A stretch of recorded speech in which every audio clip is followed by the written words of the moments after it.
cooled off just in time for camp for us here, so they kind of caught a break on that next couple of days. Good to get, always good to get going this time of year. It's been a lot of hard work and preparation put into the 2019 season, going all the way back to February 4th. So various aspects of team building, training, off-season program, OTAs, mini camp, so forth and so on. So now's a chance where we can really start to see it all come together. And a lot of different types of players on our team. Some guys that have been here before, some that are new, some that have been with other teams in the league, and are at various stages of experience. And I'm excited to work with all of them, and excited to see how it all comes together. So we'll just take it one step at a time, one day at a time. Obviously got a long, long, long way to go, but looking to make progress every day, and just kind of continue to move the ball forward. Just quick comment on the NFL Top 100 project. I guess there's some things that have been released as a part of that promotion, or whatever exactly it is. I'm not sure, but I'll just say it was a great honor for me to be part of the selection process and to be part of the show. There are obviously thousands of great NFL players and coaches, legends involved in the game, many of whom I've watched or observed or studied throughout my entire life. And so it was a tremendous process, very difficult in terms of the selection, but it was, again, a great honor to be a part of it, and to go down and be in NFL Films and see that operation was extremely impressive. It's they do a great job preserving the history of the game. It's extremely well run, professional. They have great resources, and I think have done a tremendous job in their presentation of the game. Kenny Rogers, the Sable family, the entire NFL Films group. So, just being on the set with Chris and Rich was a great honor, a great thrill, and many of the other legends that were there with us. So that was something I've never been a part of, and it's very insightful, and certainly gave me a greater appreciation for this great game and what the National Football League has accomplished, and the individuals who have written the stories over the last 100 years. So it's a great experience for me. So, but moving back to the present here, we're get underway today, and just like I said, take it one day at a time, see how it goes. So. Just business at hand, like every player report that you were expecting to report? Yeah, we'll have something at the end of the day if there are anything. If we have any announcements, we'll make them at the end of the day. It's pretty early. It's like 10 a.m., right? Yeah, it's early. Phil, do you enjoy training camp, or do you find it a grind? Training camp's a very necessary part of getting the football team ready. So I enjoy all parts of football season, from beginning to end, off season, in season. I enjoy all of it. Do you expect to have a new contract and an extension for Tom Brady before the regular I'm not season? going to talk about player contracts or any other contracts for that matter. Obviously, Bill, you're looking forward to the season here, but it is your 20th season now as the head coach of the Patriots. Do you ever allow yourself a moment to reflect on just how long you've been here and what's happened over 20 years? Yeah, I haven't spent a lot of time on that, Ben. What does it mean to be in a place for 20 years?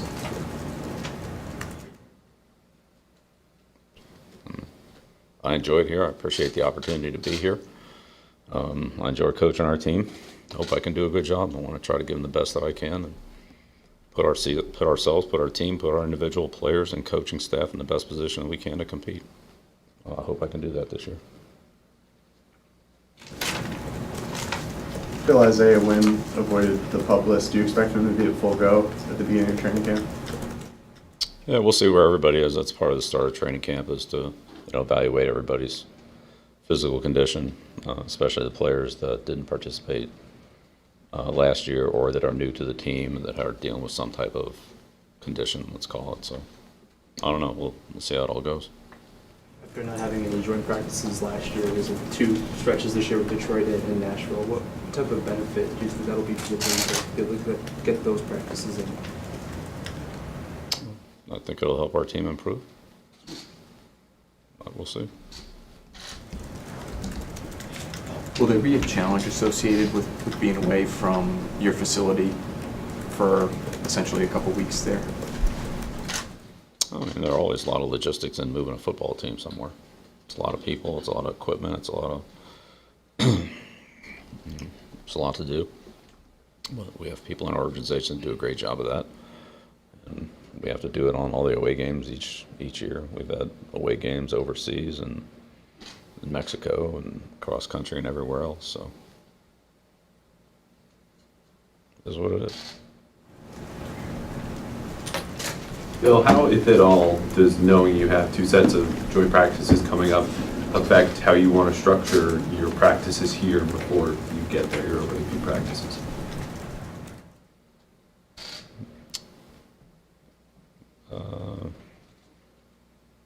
Well, I mean, you take it into account. We know what we're going to do in Detroit. We know what we're going to do in Tennessee. We'll try to do the things that we need to do to prepare for what we're going to do there. So, we have a little bit more control over if we were by ourselves. But there's a great benefit to working with those 2 great organizations. And we'll work around what we would do by ourselves and either work it in with them or find some other time to do it. How does Julian Edelman's sort of approach, whether it be at practice or just the way he comes in the building, set a tone for the rest of the team? Yeah, we have a lot of hardworking guys on our team. Julian's one of them. And we have a lot of guys that come to work. Most everybody, for that matter, just comes to work with a purpose and a great attitude and a great work ethic every day. I think we all feed off each other on that. Have you noticed him at all, like, extending himself to help others, or maybe he always did that, but bring a young receiver along and sort of show him some of the finer points of the game? Like, is that something that is pretty consistent with him? Again, we have a lot of players that do that. I'd say really all of our veteran players do it. Yeah, I mean, he does it, but I mean, they all do it. Have you received any clarity from the league on Josh Gordon's situation? Yeah, that'll be a league matter. You should talk to them about. Bill, is there a distinct challenge or opportunity in meshing a number of new coaches and having coaches in different spots? What you see?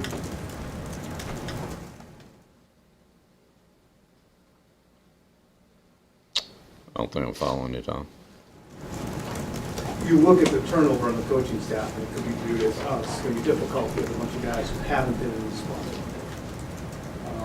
But is there an opportunity as well to maybe strip it down, do it differently, or anything like that? Yeah, I don't know. I mean, it's a National Football League. There's changes on every team every year. Every team changes players, and I imagine every team in the league's had staff changes. I mean, we've had staff changes almost every year. I would say every year. I can't think of one that we didn't have one. So, it's the National Football League. I don't know. It's the way it is.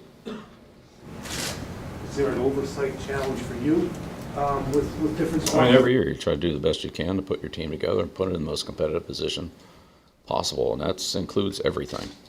It's every single aspect of the organization is encompassed in that plan and that goal. So I don't see this year as any different from any other year.